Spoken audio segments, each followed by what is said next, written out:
Il passe ses mercredis à la foire du trône. Il y retrouve les copains. Parfois, il y va seul.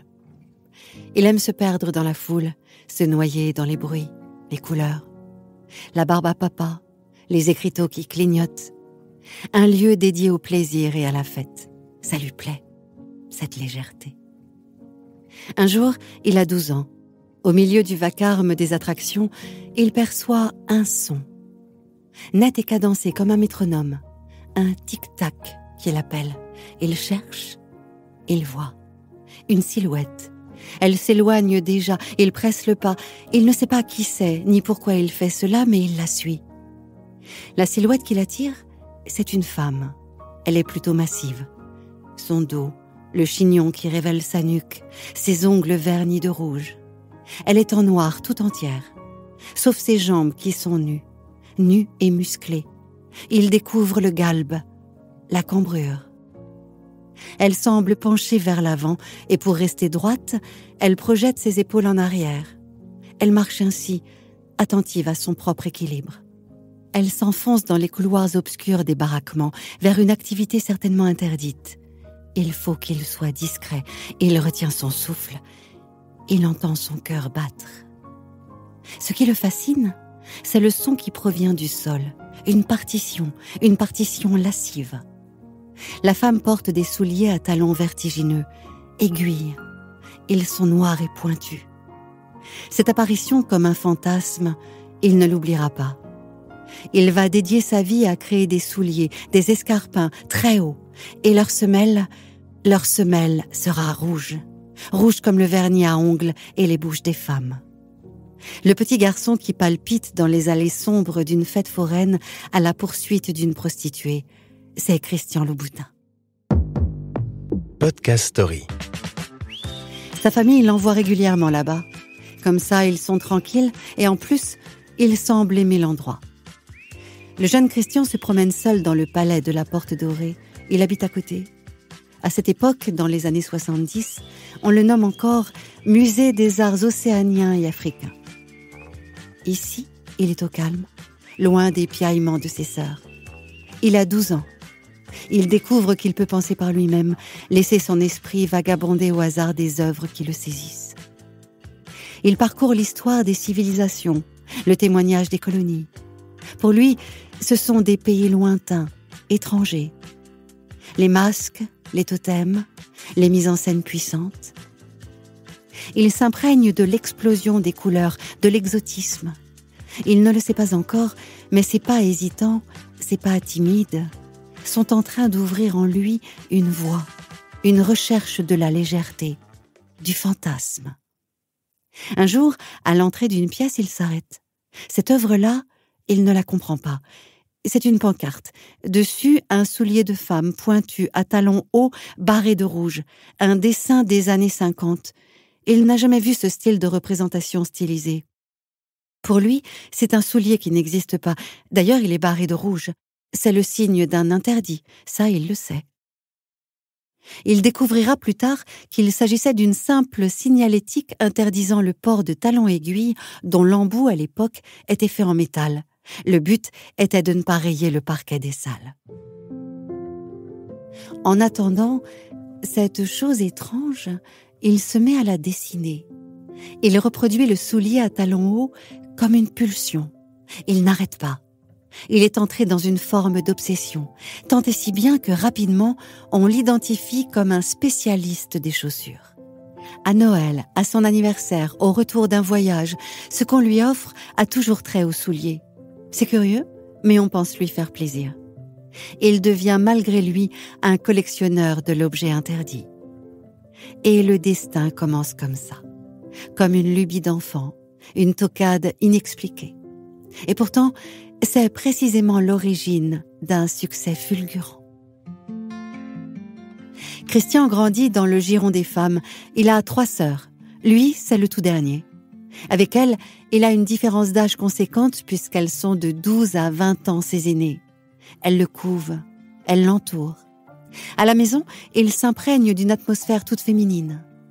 Les conversations au sujet des petits amis, des règles, des coiffures, du maquillage, des régimes, de la mode. Et puis des questions qui paraissent essentielles. Comment assortir la robe aux chaussures, au vernis à ongles, au rouge à lèvres, au sac? Il assiste également aux disputes des 3 jeunes femmes qui se chamaillent, se réconcilient, pleurent et rient. C'est le seul garçon. Il écoute, il regarde. Il se sent comme au théâtre et ce spectacle le ravit. La figure du père, en revanche, lui échappe. Le patriarche est taiseux. Il est ébéniste pour la SNCF, mais il ne parle pas de son travail. Il est là, il rentre tous les soirs, mais il est distrait, absent. Il communique peu avec son fils. À 9 ans déjà, Christian se sent différent. Sa peau est plus foncée que celle de ses sœurs qui sont blondes aux yeux bleus. Lui, il est brun, ses yeux sont noirs. À 53 ans, il apprendra qu'il est le fils d'un amant de sa mère, un Égyptien, Samir. Il passait par le toit, sortait par la fenêtre. Sa naissance est donc voilée d'un secret, bien gardé par sa mère. Son père le savait-il? Il le sentait sûrement, il le voyait dans les traits de cet enfant différent. Il ne disait rien. À lui surtout, au petit Christian, il ne disait rien. Comme si sa présence était une douleur, la réouverture d'une blessure, un doute peut-être. Le jeune métis a sûrement souffert de cette absence, de ce vide. Mais devant le manque d'attention, il s'est réfugié dans un univers féerique bien à lui. Il a puisé dans cette blessure la nécessité de créer. Christian n'est pas tout à fait seul. Il y a sa mère, un soleil dans le royaume de son enfance. Elle s'intéresse à ce petit garçon spécial. Sa sensibilité, elle la comprend et l'apprivoise. Elle regarde ses dessins avec enthousiasme, le complimente. Avec ce parent bienveillant, Christian n'aura pas d'empêchement, aucune barrière à ses aspirations, à ses lubies parfois. Car le créateur en herbe vagabonde. Il arrête le lycée pour parcourir le monde et il visite l'Inde. À son retour, il veut faire une école de dessin, mais il n'est pas assidu. Il fait un stage aux Folies Bergères parce qu'il adore les danseuses. Pourtant, il part sur un coup de tête. Il met à rude épreuve la patience d'une mère, mais elle tient bon. Même quand il décide de fabriquer des chaussures en poisson. Oui, Christian est un adolescent à part. Depuis le palais de la Porte Dorée où il s'abîmait entre autres dans la contemplation des aquariums, il s'est pris de passion pour ces animaux impassibles. Il voit leur dimension esthétique, la symétrie, les rayures, les taches. L'excentricité de ces créatures aquatiques le fascine. Il trouve la chose, pour ainsi dire, belle. Alors un jour, il a un flash. Il aime les souliers, il aime les poissons. Il y a quelque chose à tenter. Il n'en parle à personne, il sent bien qu'on se moquerait. Il se hâte et se dirige tout droit vers une poissonnerie de la rue de Bussy. Il prend son temps. Devant la vitrine, il se déplace de gauche à droite. Il veut observer comment la lumière se réfléchit sur les écailles. Il étudie les spécimens. La poissonnière, qui n'a jamais vu quelqu'un regarder d'aussi près ses poissons, lui vante la fraîcheur des sols. Christian s'écrie « Mais c'est très moche !» La commerçante ne peut pas une seconde imaginer qu'il n'est pas là pour préparer une bouillabaisse, mais pour réaliser des escarpins expérimentaux. Son choix se porte sur des maquereaux, des harengs, des sardines et des saumons. Des poissons que Christian trouve à son goût esthétique. Il rentre avec. Il tanne les peaux, il s'échine. Le résultat est un fiasco. La paire imaginaire arrive dans les poubelles, à la joie des chats du quartier. Tout ce temps où le jeune Christian se cherche, sa mère reste ancrée dans une certitude. Son fils est voué à un grand destin. Elle le soutient. En 1990, elle meurt. Mais Christian ne s'effondre pas. Elle lui a transmis la force et la confiance en lui. Au contraire, il devient adulte et va en quelque sorte s'éveiller. Il veut la remercier de l'intérêt et du soutien indéfectible qu'elle lui a témoigné, qu'elle voit peut-être de l'au-delà que son amour n'aura pas été vain. Il va entreprendre et ce sera pour elle. Début des années 80. L'heure est encore à l'insouciance. Christian est mineur, mais il ne va pas au lycée comme les copains de son âge. Non, il a déjà exploré quelques pistes. Il s'amuse. C'est l'époque des nuits folles parisiennes, la Main Bleue, le 7 et bien sûr le Palace. Le Palace. Le temple du clubbing parisien qui concurrence le célèbre Studio 54 new-yorkais. Le jeune homme se donne éperdument à la magie du lieu. Personne n'est sérieux. On peut côtoyer les plus grandes stars du monde. Chaque nuit est comme une œuvre d'art. On boit beaucoup. On ne sait jamais ni qui on va rencontrer, ni comment la soirée va se terminer. Et il aime ça. La démesure, la fête jusqu'à l'épuisement, la rage de rire et de tout oublier. On est à l'apogée du mouvement punk et c'est une révolution sexuelle. Les femmes prennent le pouvoir et ce sont elles les capitaines de ces nuits qui dérivent jusqu'à l'aube. Habitué à l'entourage de ses sœurs, Christian se fait naturellement l'ami des femmes de ce milieu. Paquita Paquin, la moderne, aux cheveux courts et aux yeux noirs. Les blondes romantiques, aux longues boucles. Eva Ionesco et Ariel Dombal. Farida Kelfa, l'égérie de Gautier, longue et racée. Il les regarde, il les adore. Il veut leur plaire et les distraire. Il se déguise, il danse comme un fou. À force de fréquenter ce monde parallèle de sueur et de paillettes, il en vient même à jouer un rôle dans un film halluciné, érotique et dédié aux nuits parisiennes. La nuit porte jartelle. Christian est très à l'aise parmi ces artistes loufoques. Il sait qu'il veut faire partie de ce milieu, de cette famille. Chaque soir, sous les faisceaux des stroboscopes, ses yeux se posent sur les souliers qui subliment les jambes des femmes. Il a des contacts. Il n'a plus qu'à remonter ses manches et à enfoncer des portes. Un jour, la fête s'arrête. En 1982, le Palace est fermé. Christian a côtoyé le monde de la nuit, les stars du showbiz et de la mode. Ce n'est plus un enfant. Il a de l'audace. Alors tout simplement, il prend le bottin et liste les maisons de couture. Il les appelle une par une. Il parcourt la ville, il montre ses dessins. On regarde son travail avec intérêt parfois, mais il doit se plier à une réalité, il n'a pas d'expérience. Finalement, un contact chez Dior l'encourage à quitter Paris pour apprendre le métier. Direction l'Auvergne, à Romans-sur-Isère, la capitale française de la chaussure. Il entre dans la prestigieuse et respectée maison de Charles Jourdan, l'inventeur du talon aiguille. Il doit y effectuer un stage d'1 an. Mais dans cette usine, on voit d'un mauvais œil arriver ce jeune homme au look bariolé. On le considère comme un enfant gâté et pistonné. Ça se passe mal. Il n'y reste pas longtemps. Mais il apprend les techniques de création et le stylisme. Désormais, il est armé d'un savoir-faire. Il se lance à son compte. Il travaille quelques années pour de grandes marques, dont Chanel. Il voyage aussi. L'Inde encore qu'il émerveille de ses tissus, de ses couleurs. Il obtient une place chez le chausseur Roger Vivier. À 80 ans, l'homme est au terme d'une longue carrière et Christian l'assiste pour monter une rétrospective de son œuvre au Musée des Arts de la Mode. Au contact de ce nom prestigieux de la couture, il découvre une élégance et une courtoisie surannée. L'octogénaire devient son mentor. Il l'admire. Peut-être est-ce une figure de père pour ce jeune homme délaissé dans l'enfance. À la fin de l'exposition, Christian se sent abandonné, désœuvré. Il ne sait plus quelle direction prendre. Depuis plusieurs mois, il a mis ses créations de côté. Il n'y croit plus. Il veut tout abandonner, changer radicalement de secteur. Il le fait. Il devient paysagiste. Il a toujours aimé les minéraux. Il s'occupe des terrasses et des jardins de ses amis propriétaires. Un virage à 180 degrés ? Pas tout à fait. Car au milieu des végétaux, il retrouve les couleurs et les matières, les brillances et les matités, l'harmonie. À 1000 lieues, semble-t-il, de ses premières aspirations, dans les sillons des semences, la vision du jeune Christian germe. Elle va bientôt lui apporter le succès et la gloire. Christian traîne encore à Paris.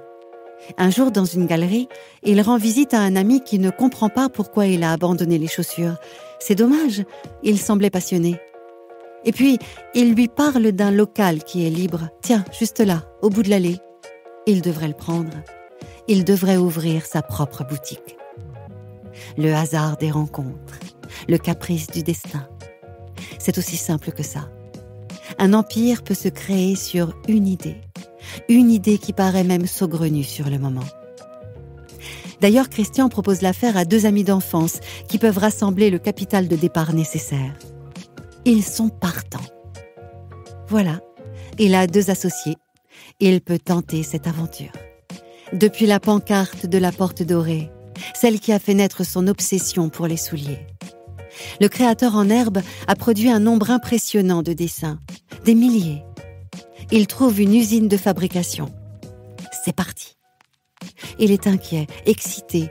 Il a hâte, enfin, de présenter les créations qu'il habite depuis tant d'années. 29 novembre 1991. Il a 28 ans. Il ouvre sa première boutique rue Jean-Jacques Rousseau dans le 1er arrondissement de Paris. Évidemment, les débuts sont difficiles. Les ventes ne décollent pas. Les passants boudent cette boutique aux modèles inhabituels, excentriques. Heureusement, le goût de Christian pour la légèreté, allié à une pointe de poésie, vont le sortir de ce marasme. Il a l'idée d'un soulier où l'on peut lire sur le devant le mot « love ». Mais pas sur chaque pied, non. Ça, ce serait trop simple. L, demi-haut sur le pied droit et demi-haut VE sur le pied gauche. La symétrie est graphique.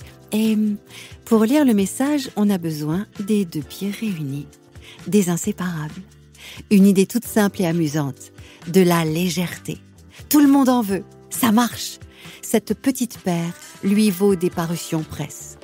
Caroline de Monaco devient cliente. À l'époque, c'est une célébrité. La journaliste de mode Anna Wintour passe par sa boutique et écrit 2 articles flatteurs dans le prestigieux magazine Vogue aux États-Unis. La machine s'emballe, les commandes à l'étranger commencent. 2 autres boutiques sont ouvertes à Paris, puis une à New York. Quelques années après, une seconde.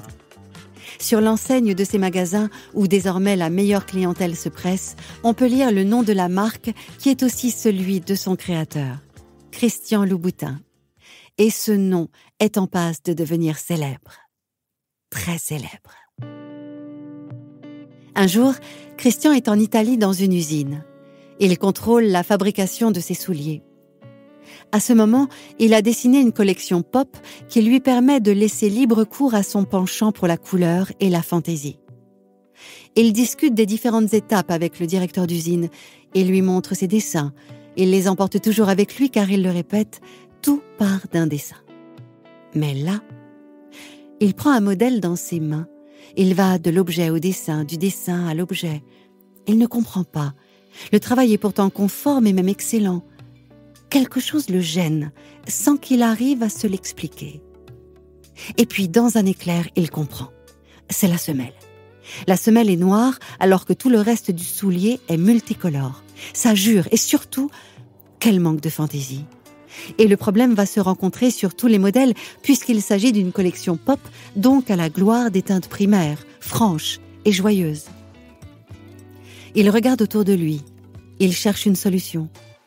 Lui, qui est un grand observateur des femmes, pose ses yeux sur son assistante. C'est la fin de la journée.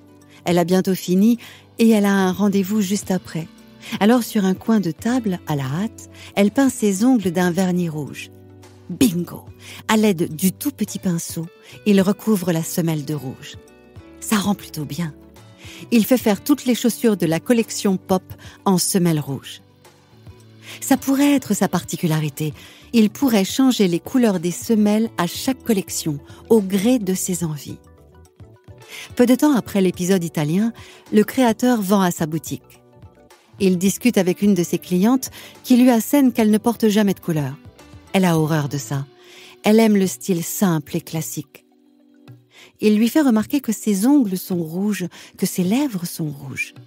Mais elle rétorque que le rouge, c'est différent des autres couleurs. Il a compris. Le rouge est une non-couleur, au même titre que le noir et le blanc. Même une femme qui ne supporte pas les teintes primaires aimera toujours le rouge. Une nuance dont la connotation est positive dans toutes les cultures. Elle symbolise la bonne fortune en Chine, la passion en Espagne, l'amour en France. Et le rouge, c'est le sang, la vie. C'est décidé, tous les dessous de ses souliers seront carmin. Sa signature est née. Aujourd'hui, le rouge de ses semelles est une marque déposée. Il intente même un procès à la marque Yves Saint Laurent en 2011, quand la maison met en vente un escarpin aux semelles écarlates. Ce détail pensé en un éclair, c'est devenu un des symboles du chic français. Une distinction discrète, mais reconnaissable et désirable. La marque s'est diversifiée. Aujourd'hui, elle propose une gamme pour hommes. Elle s'est même lancée dans la confection de sneakers. Alors on trouve de tout, des chaussures plates, de la maroquinerie et des produits de beauté. Mais le nom du créateur reste ancré dans une conception de l'ultra-féminin et du glamour. Louboutin, le synonyme de la femme fatale. À son évocation, on pense tout de suite à des talons de 12 cm, très très haut. Une voiture noire ralentit et s'arrête. La portière s'ouvre et c'est le dessous de la chaussure qui nous flash en premier. Le rouge sang. La créature sort du véhicule. Ses jambes sont démesurées, comme allongées par des échasses. Et la démarche, forcément chaloupée. La hauteur vertigineuse de ses talons penche la créature vers l'avant. Elle cambre. Enfin, il y a le son qui martèle le pavé. Cet écho entêtant. Tout un fantasme. D'ailleurs, une des égéries fidèles de la marque, Dita Von Teese, la célèbre effeuilleuse. En 2012, elle apparaît dans une vidéo de Christian Louboutin. D'abord, un escarpin à talons très hauts pailletés tourne sur la scène. Star immense, imposante. Puis le soulier s'évanouit comme une poussière de diamants et Dita apparaît. Avec son allure de diva des années 50. Diaphane, sa chevelure noire savamment crantée, son œil de biche. Elle porte une robe du soir, mais elle danse et se défait du boléro, de la jupe. C'est un striptease, gracieux, mutin, avec cette pointe d'ironie maladroite, propre au numéro burlesque. Plus que sexy, la marque s'aventure dans l'érotisme. En 2014, Christian s'associe encore à Dita Von Teese pour la création d'une collection de dessous en toile de Jouy. Le motif évoque le XVIIIe siècle, les marquises, les boudoirs, le libertinage. C'est Christian qui l'a dessiné. Et c'est Dita elle-même qu'on y voit dans des postures lascives. Louboutin entretient un parfum de sulfure, toujours associé à l'esprit du cabaret parisien, canaille, léger. En 2007, il a une vision. Il veut créer des chaussures qu'on ne peut pas porter. Une collection qui ne serait qu'un fantasme et qui explorerait toutes les nuances du fétichisme. Il fait appel au réalisateur américain qui est aussi maître dans la création d'images oniriques et sensuelles, David Lynch. Il accepte. Il photographie cette collection particulière. La pellicule a un aspect flou, troublant. L'atmosphère est feutrée. On a le sentiment de pénétrer dans un esprit, un rêve très érotique. Les modèles sont en chair, mais leur corps est tronqué, tel un objet de convoitise. Leur carnation est blanchie par le flash. Elles sont à genoux, à quatre pattes, où leurs jambes se galbent très tendues sur des escarpins d'une hauteur impossible. Des talons pointus, infiniment pointus. Et puis du rouge partout. Du rouge comme le sang qui monte et qui irrigue les nerfs. Comme le désir. Podcast Story. On a tous une histoire à écouter. Ne manquez aucun épisode de Podcast Story. Abonnez-vous et mettez 5 étoiles sur Podcast Addict, Amazon Music ou Spotify.